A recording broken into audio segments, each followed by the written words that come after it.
in Literature with Prabhat, we are going to discuss Aristotle. Aristotle was considered to be the most brilliant student of Plato's Academy. He came to Athens in 367 BCE from Stagira in Macedonia to study with Plato. He was born in 384 BCE and he was the son of Nicomachus, a court physician to the court of Amyntas II. In 343 BCE, King Philip of Macedon invited Aristotle to become the teacher of his son Alexander at his court. He was there for 4 years. He was then commissioned by Philip to oversee the restoration of Stagira and establish a legal quota for the city. Aristotle returned to Athens to open his own school of rhetoric and philosophy. The school was called the Lyceum.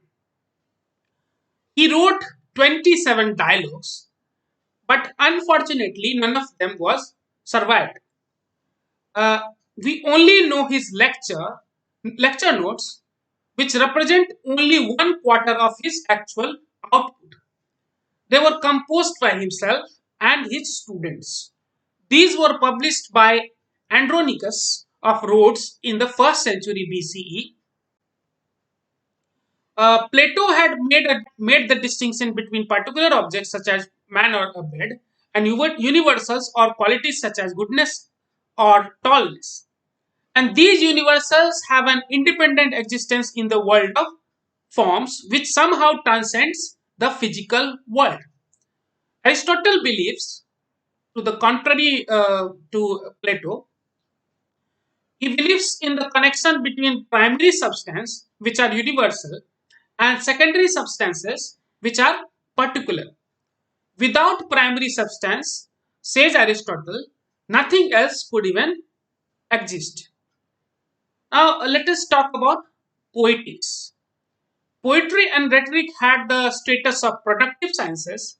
These disciplines had their place in a hierarchy of knowledge. Each element in this hierarchy has its own proper place, function, and purpose. So Aristotle talked about poetry in much more affectionate way than Plato. He thought of it as something which is productive. He thinks that poetry is a rational pursuit as seeking a knowledge of universals. Poetry is classified in this system along with other branches of human knowledge and activity. The purpose of art, he says, like that of metaphysics, is to attain to a knowledge of universals. The Poetics, then, is a theoretical treatise on the nature and function of poetry.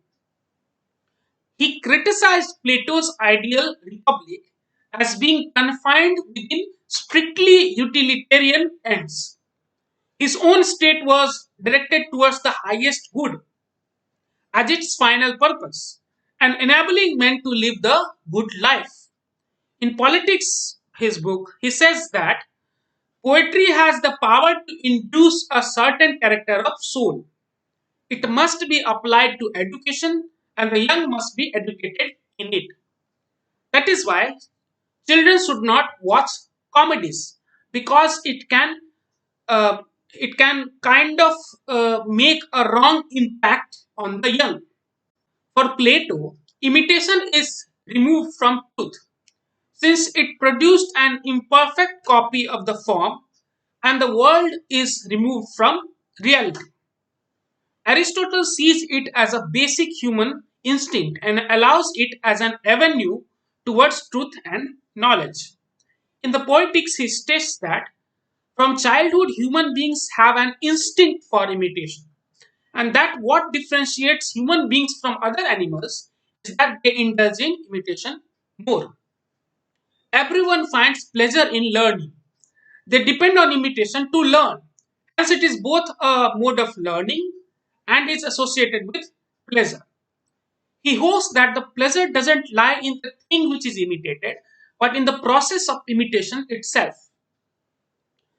According to him, there are three types of imitation in poetry: in the means used, in the kinds of objects represented, or in the manner of presentation. The means or medium can include color, shape, sound, rhythm, speech, and harmony. Objects are they imitate men involved in action. By action, he means those which have a significant moral valency.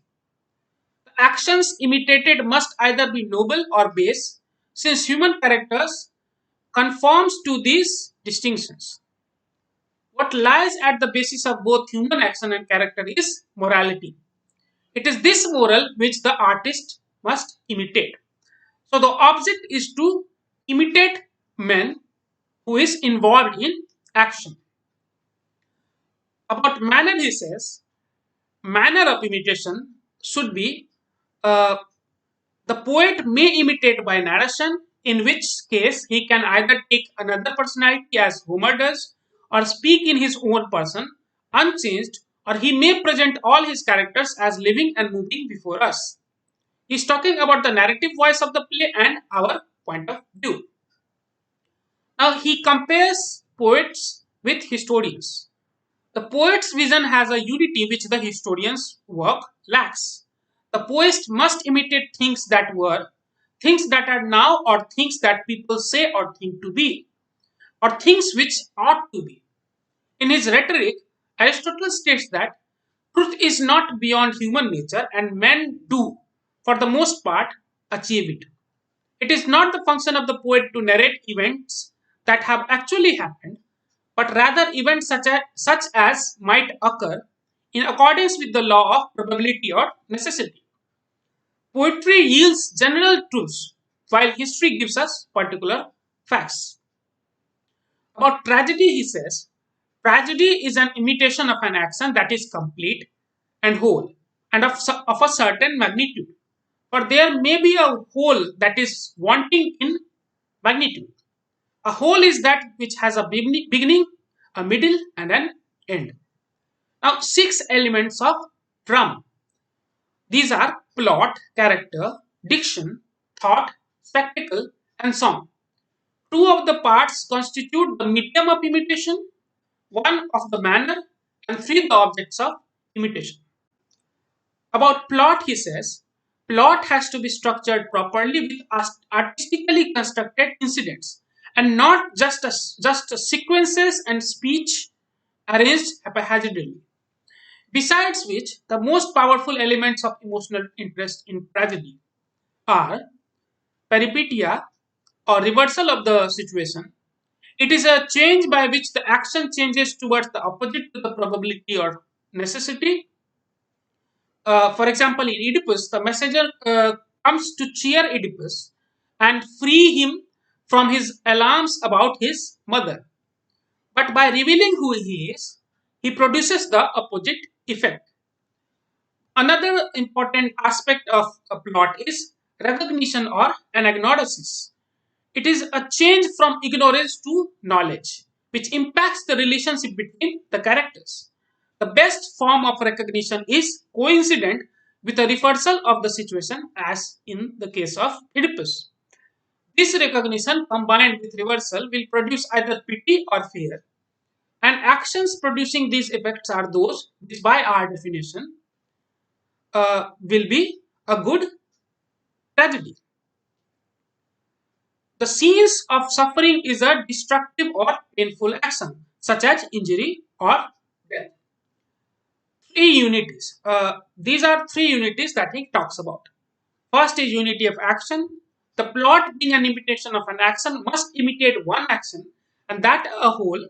The structural union of the parts being such that if any one of them is displaced or removed, the whole will be disjointed and disturbed. It should have for its subject a single action, whole and complete, with a beginning, a middle, and an end. Second one is unity of time. A single time period, ideally between the sunrise and the sunset. Unity of place. Action should happen in a single place. It should not attempt to compress geography, nor should the stage represent more than one place. So these three unities have to be fulfilled in accordance to Aristotle, so that the play can trigger the emotions of pity and fear in the audience. A plot should be of a certain length, which can be easily embraced by the memory. What are the different plot types? Simple plot. It is a continuous plot where the change of fortune takes place without reversal of the situation and without recognition. A complex action is one in which the change is accompanied by such reversal or by recognition or by both. Perfect tragedy should, as we have seen, be arranged not on the simple but on the complex plot type. Now, second important aspect of drama is character. The protagonist, a man who is not eminently good and just, yet whose misfortune will arouse pity and fear in the audience. So, a person with a high moral worth has to be the protagonist of a tragedy. About Hamartia, he says, the change of fortune should be not from bad to good, but reversely from good to bad.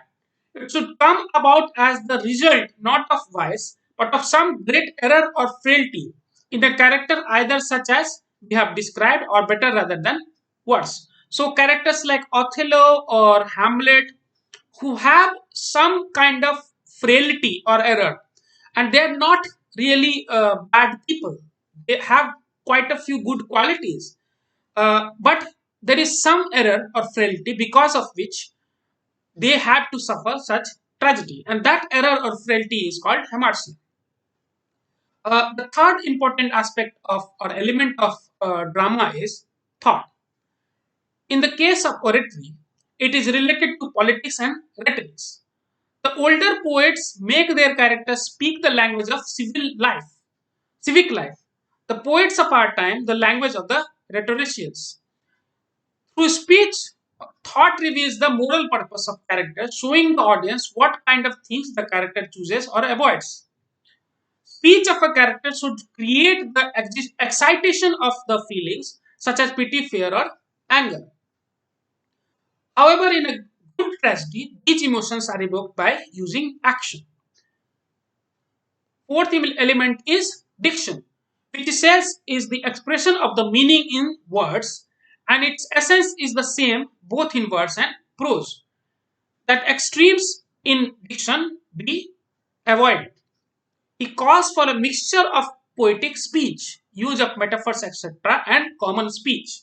Poetic speech adds interest, and common speech provides clarity. The fifth one is spectacle, uh, an emotional attraction of its own, but of all the parts. It is the least artistic and connected least with the art of poetry. The sixth one is song, which holds the chief place among the embellishment. Now, he discusses the difference between epic poetry and tragedy and also the similarities. While the mimesis of tragedy is in action told in a dramatic form, the mimesis of epic poetry is in verse told in a narrative form. Aristotle notes that there are a number of similarities between tragedy and epic poetry. First, epic poetry must maintain the unity of plot. In this, it is allied with tragedy against history. Epic poetry should focus on one particular story that remains an organic whole. Homer is an excellent example of an epic poet. Second, it should be either simple or complex, and it should deal with primarily with characters or with their suffering. Aside from spectacle and melody, the six part of tragedies are all present in epic poetry. And epic poetry can also feature peripeteia and anagnosis. There are also two differences between epic poetry and tragedy. The first is the length. An epic poem can include many tales of tragedies in one, provided it can be presented in one theory. The plot of an epic poem can be far more expensive because it is not limited by the stage.